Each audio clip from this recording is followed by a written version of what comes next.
Сәлем достар, сіздермен бірге мен Аржан, және бүгінгі видео сабаққа арналған бір пайдалы видео болмақ. Сіздер менің артымнан именно сабаққа байланысты видеоларды күтетіндеріңізді білемін. Сол себептен де бүгінгі видео дәл осы тақырыпқа арналады. Яғни бүгінгі видеода мен сіздермен сабаққа арналған пайдалы әдеттермен бөлісетін боламын. Ол жай ғана бір сабақты қалай жақсы оқуға болады деген видео емес, сабаққа арналған кеңестер емес. Российский ютубта осындай сияқты бір видеолар бар, я мысалға полезные привычки для учебы деген сияқты. Бұл видео подкаст форматында болады. Сол себептен де сіздер бір нәрсені істеп жатып, сабақ оқып жатып, осы видеоны қойып қойсаңыздар болады, тыңдап отырып жұмыстарыңызды істей бересіздер, солай өте ыңғайлырақ. Сол себептен де давайте біз бастаймыз, ал сіздер тамашалаңыздар, тамашаламаңыздар, тыңдаңыздар.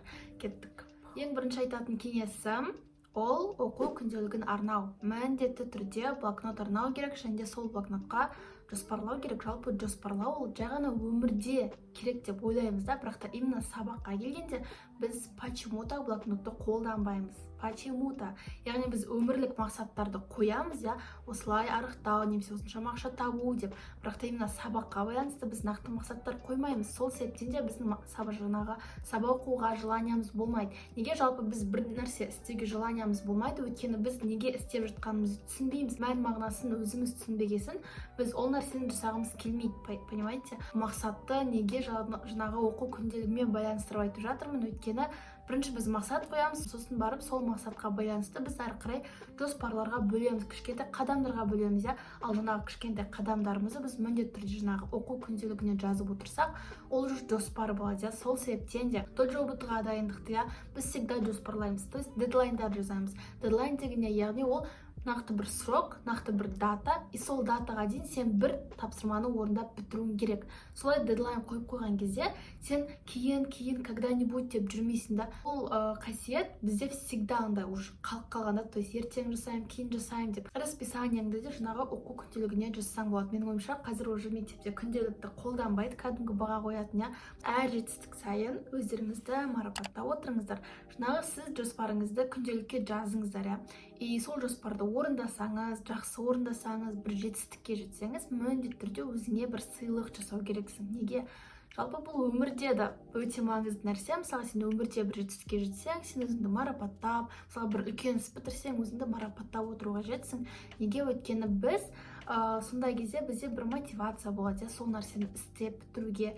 Одан бөлек біз күнде мысалы бір істі бітіріп өзімізді марапаттасақ, біздің тағы да басқа істерді де солай бітіргіміз келеді, басқа да күшті жетістіктерге жеткіміз келеді, чтобы тағы да марапат алу үшін.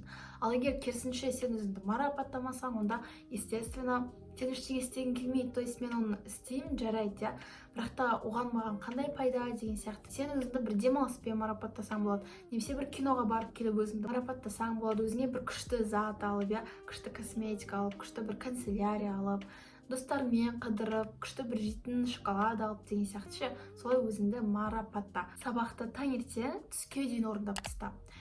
Егер сіз бірінші сменада оқитын болсаңыздар, онда жарайды, кешке орындайсыздар ма, или түсте орындайсыздар ма, ол өздеріңіздің қалауларыңыз. Негізінде примерно 4 пен 7-нің арасында біздің миымыз күштірек жұмыс істейді екен, сол уақытта біздің миымыз көбірек нәрсені есте сақтайды екен. Поэтому егер сіз бірінші смена болсаңыздар, 4-тен 7-ге дейін сондай аралықта жұмысын жасасаңыздар болады. Немесе егер екінші смена болсаңыздар, онда таңертең сабақ оқуға тырысыңыздар, кешке емес. Именно күннің, жалпы күннің келесі жартысына дейін жаңағы сабақты оқып тастауға тырысыңыздар. Өйткені біз таңертең сабақ оқыған кезде біз уже үлкен бір істі істеп қоямыз, қиын өзімізге бір миымызға қиын көрінетін істі бітіріп қоямыз да күннің басында. И әрі қарай қалған күннің жартысын прям спокойно өткіземін, сондай бір жүк болмайды, артыңда бір блин жұмысын жасау керек еді, блин ана тақырыпты оқып тастау керек еді деп бүйтіп ойлап, сосын блин кешке оқимын, кешке қалай үлгерем деп сөйтіп жүрмейсің да, егер күннің басында істеп тастасаң, понимаете? Яғни біз сондай бір қиын істерді всегда бірінші жасап қоюымыз керек та. Сосын ары қарай свободно бүйтіп жүресің. Короче, Конор Магрей рұқсат бүйтіп жүресің. Келесі бір әдет, прям тоже өте пайдалы. Ол просто бастау керек. Біз сабақ оқимыз, бірақ та всегда ерінеміз. Именно еріншектіктің кесірінен біз жаңағы сабақты дұрыс оқи алмаймыз, Ал бұл еріншектік на самом деле жоқ та.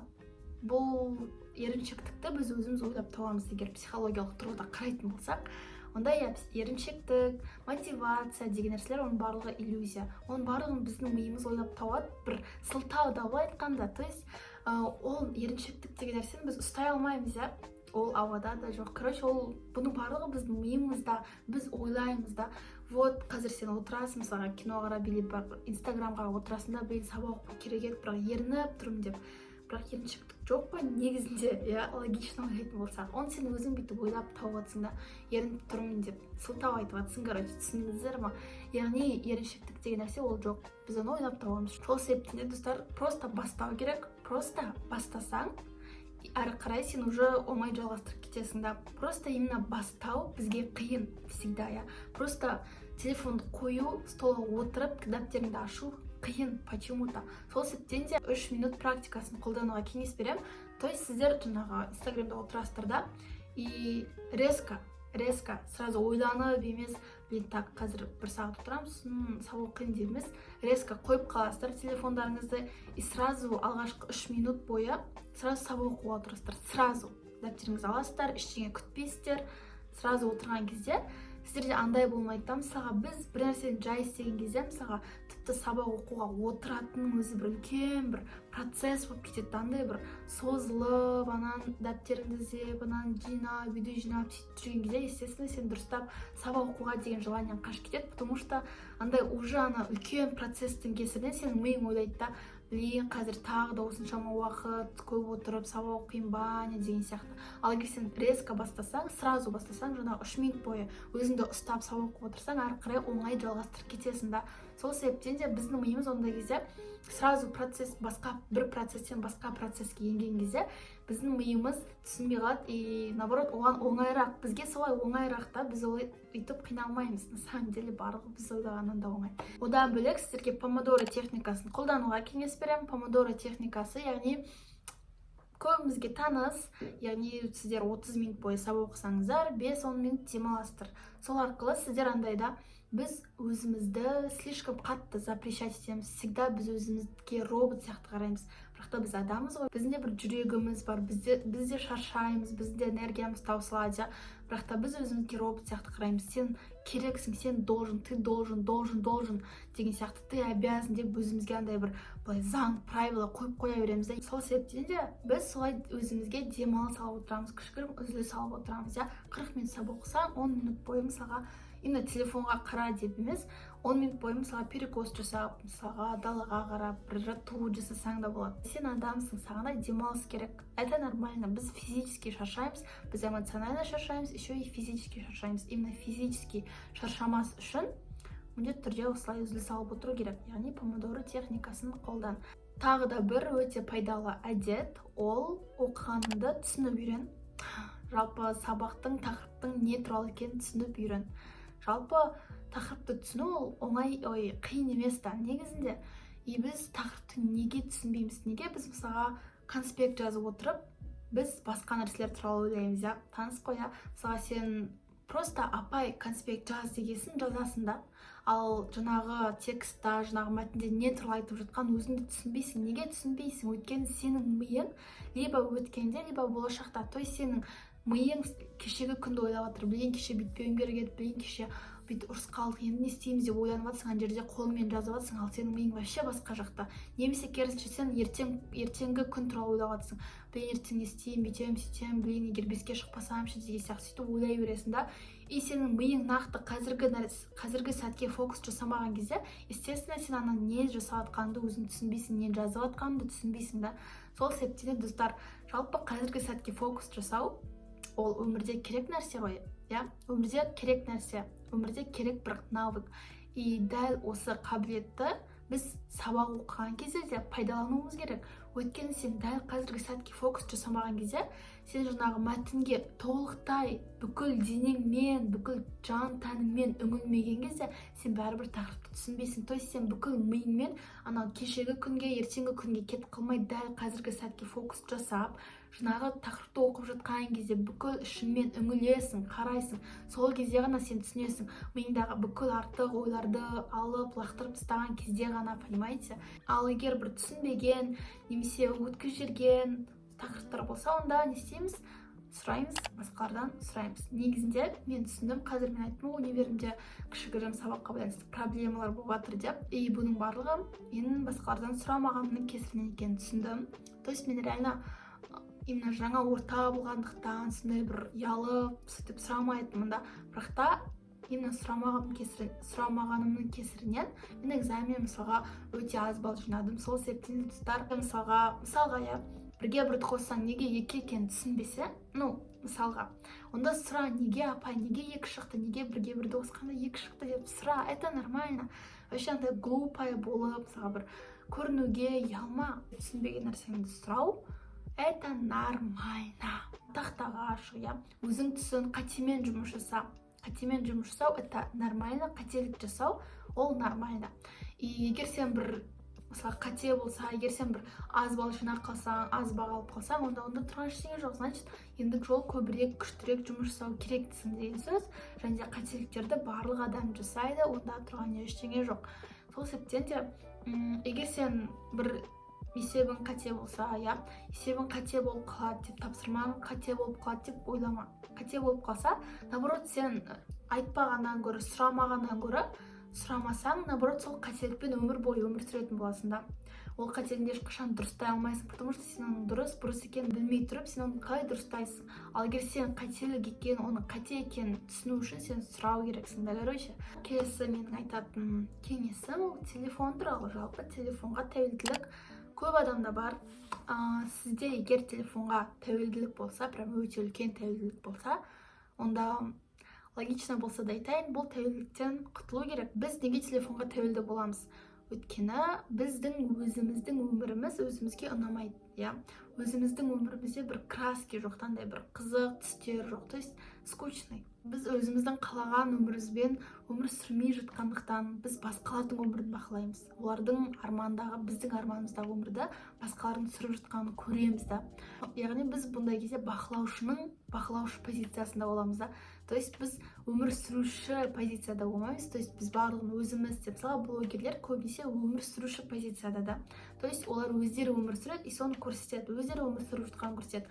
Ал біз көбінесе бақылаймыз, просто бақылап жүре береміз и армандап жүре береміз да.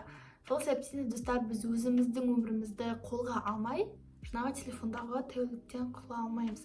То есть өзіңді отвлекать ет, әртүрлі бір сфераларға өзіңді көр, мысалға бір кружоктарға қатыс, бір сабақты тақырыпты оқуға уақыт бөл. Өмірің қызықсыз болса, онда әрине сен телефонға тәуелді боласың.